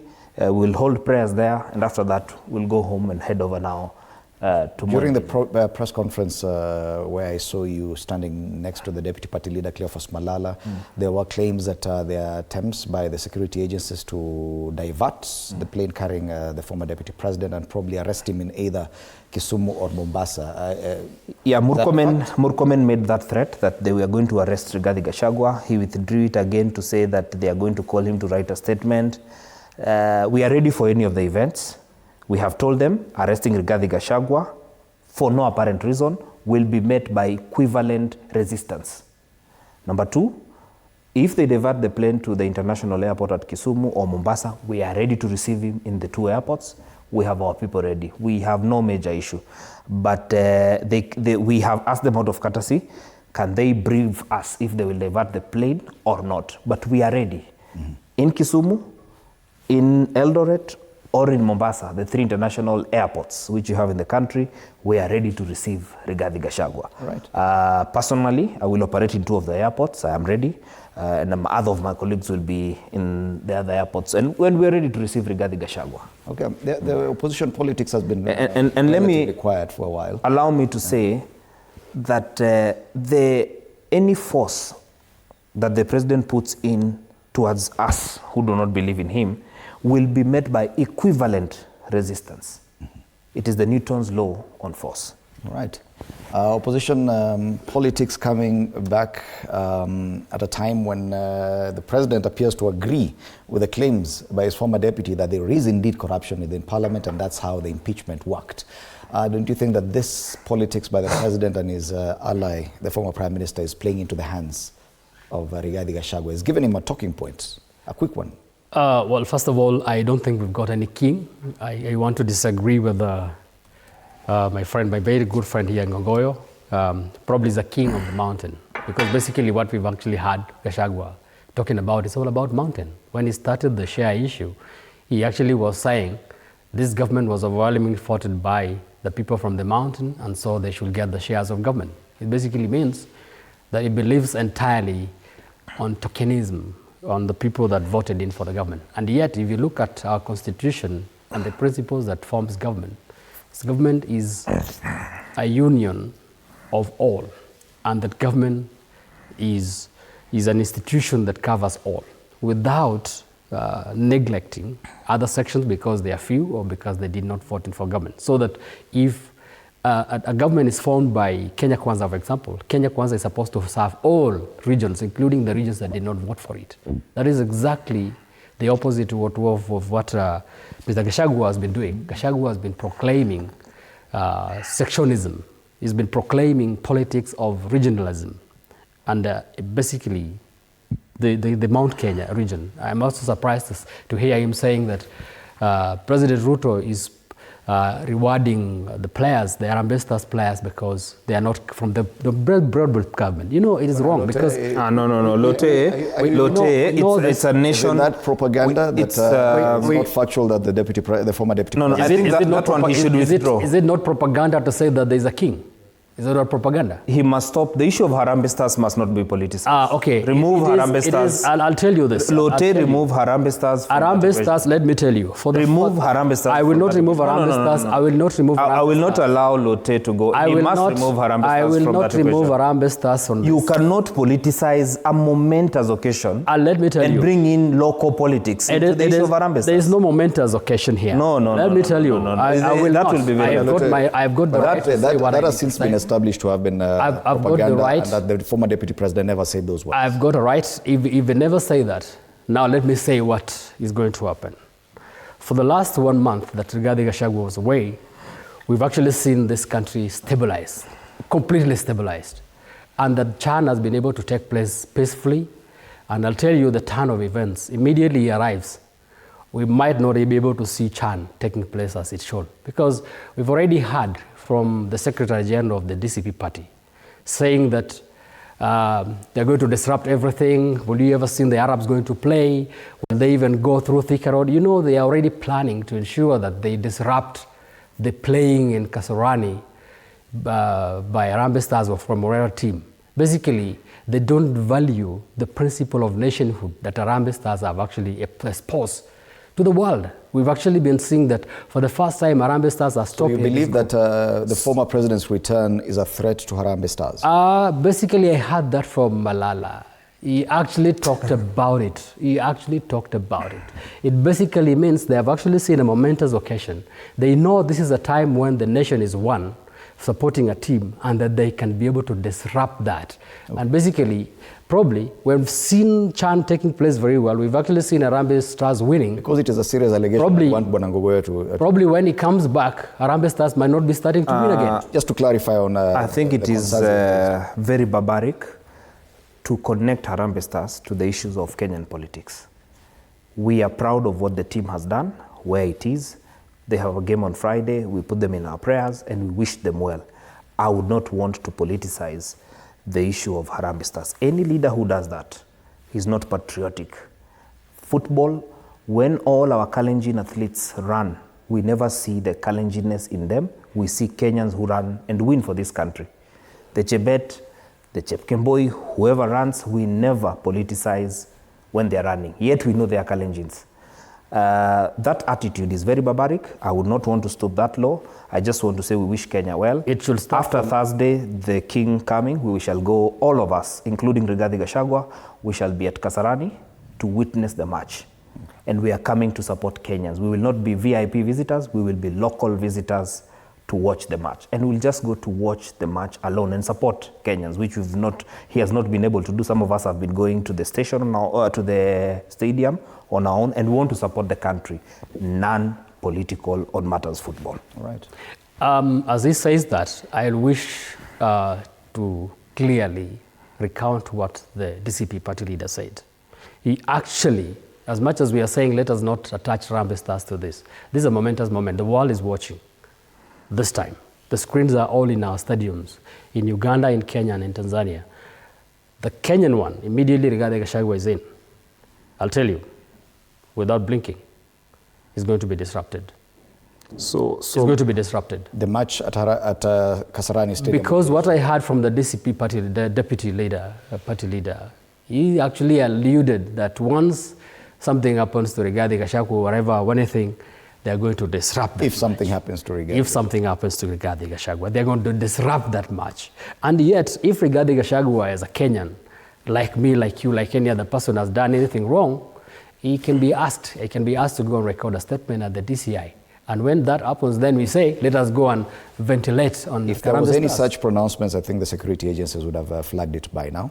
He actually said that is propaganda. Rigathi Gachagua has not done such claims. We cannot go with the claims of somebody else.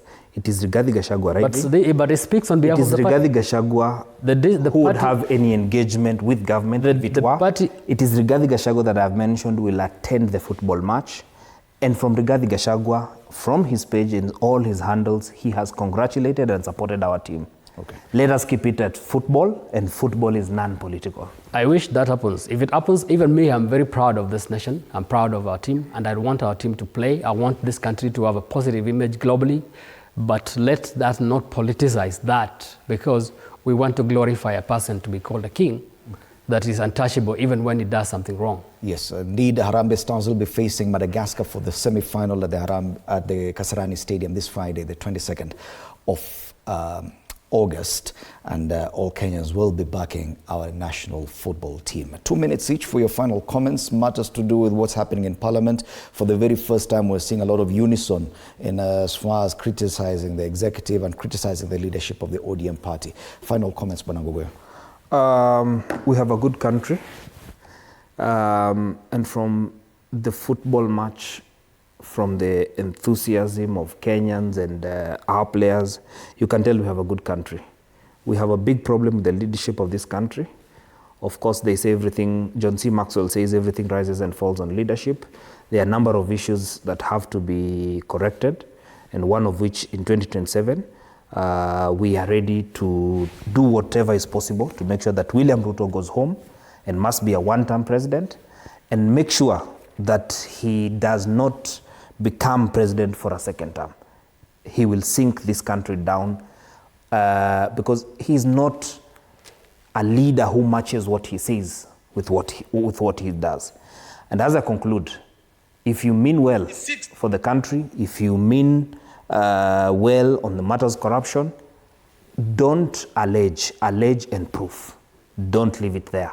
You did the same in the year 2015 when Felix Koskei, Chirchir, Charity Kalokingilu were members of parliament. Him and Uhuru Kenyatta stepped them out. They never charged them. Right now, if there is any corruption issue against anybody, take them to court. Right. Bonalote. Well, I think one final comment for me is on the nationhood and the status of our country globally.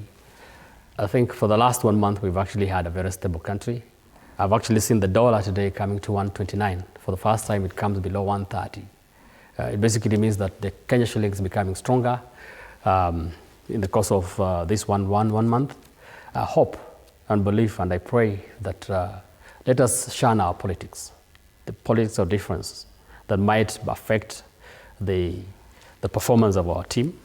I ask the supporters of Rigathi Gachagua to actually emulate what has actually been going on for the last 1 month when he's away, that let us not politicize our players, let us not try to block our roads, let us not try to paint a bad picture of this country, because after all, if we paint a bad picture of this country, we paint a bad picture of ourselves, including Rigathi Gachagua and his supporters. I've been driving around Nairobi and I've seen most of our tarmacs have actually potholes, and these potholes were created during the protest when we ban our roads. We're the very first people that go out to the streets and complain about bad roads with potholes, and yet we are the ones who create these potholes. So sometimes we shoot ourselves in the foot thinking that we are helping ourselves, not knowing that we are hurting ourselves. We've hurt our roads, let us not hurt our team.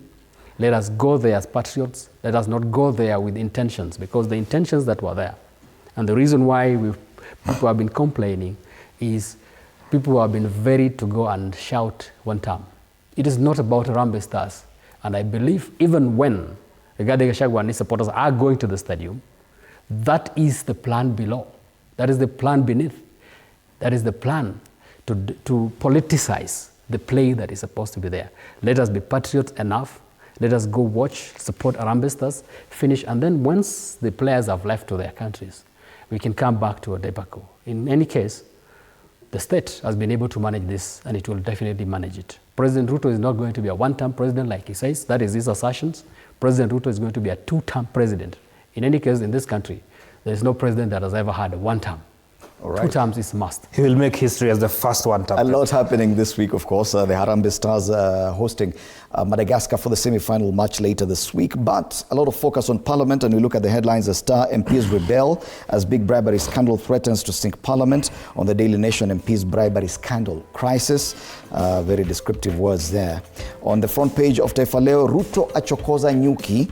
And on the Standard, log in their eyes, and they're pointing at the two leaders who have, in unison, decided to antagonize both houses of Parliament. Let's take the war to them. That's on the front page of the People Daily. Eyes will be on houses of Parliament to see how they proceed with their legislative work, and especially on the Senate today as they deliberate on that matter of the impeachment of the governor of Kericho County, Dr. Eric Mutai. Thank you so much, Onesmus Ngogoyo, MP Kajiado North, and Titus Lote, MP Kachiliba, our panelists this morning, as they deliberate on these matters, and they seem to agree in their anger and irritation against those comments. After the break, we switch gears and talk matters relationships. Stanley Nyaringeta will be driving that conversation. My name is Fred in the morning.